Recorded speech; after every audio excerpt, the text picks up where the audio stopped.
Today's Tango Tourism, 12/14. There are 8 days left of Tango Tourisms. I suggest you get yours before they disappear, as there will be no more. All right, today's topic, resistance. Resistance, what does that mean? Well, from a tango perspective, it means that from a leading side as well as from a following side, the lead is requiring from the follower that they match the force of the lead. Why do this? Well, before we get into the why part, there are an enormous number of followers, there are an enormous number of follower teachers as well as lead teachers that teach this concept, this technique. Why do they teach it? Well, they teach it because, well, if you're performing for the 15th row, meaning that you are performing for hundreds of people, and when I say performance, I mean tango performance, like you'd say, see Chicho and Juana performing on YouTube, that kind of performance. If you're performing for the 15th row, then what you're wanting to do is create very precise, sharp, clean, and tight movements. And resistance can help with that.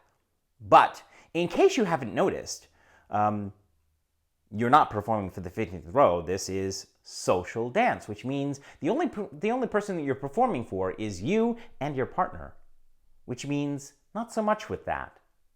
So is resistance required? Answer, not so much. No, it's not. I want to show you an idea. So with the help of my handy dandy friend here, the wall, I want to show you resistance. So when I, as a lead, I am requiring resistance from my follower, here's what I am doing. I am pushing away from the wall. I'm requiring the follower to be a wall for me to push against or to pull against. Now, that's an enormous amount of work for both me and the follower. What it essentially means is that I, as a lead, I have to overpower my follower or overpower that force that they're giving me in order to move them. Note the language that I use there, to move them. Now, in certain parts of the world, if this were 1940, then I would literally have to move my follower. But I don't know if you've noticed or not, it's 2015, about to be 2016. The mores of the day have slightly changed, which means the dance has become a much more egalitarian dance, which means, I'm going to say this, the follower can move themselves. How do they do that? Well, that's where we take this crazy idea that I talk about a lot, called intention, and apply it to both lead and follow. What this boils down to is that resistance, that guy, disappears, and instead we replace it with responsibility. What's responsibility in this case?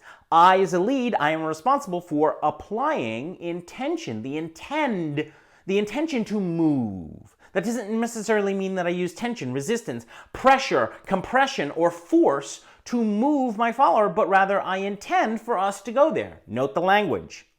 From the follower side of the equation, what are they doing? They're taking that intention and going, he's asking me to go there, like so. I become responsible for my own movement.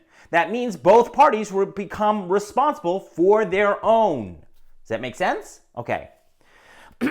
In short, the idea of resistance, outmoded idea. Do we need it? No, we don't. Instead, we want to replace it with responsibility and intention from both our leading perspective as well as from a following perspective. It's that simple. Now, you can dance this way or not dance this way. That's entirely your choice. However, that's an enormous amount of work for me. I would rather less work and dance with my partner that way. Much simpler, much easier. Call me crazy, go right ahead, knock yourselves out. But that's my idea.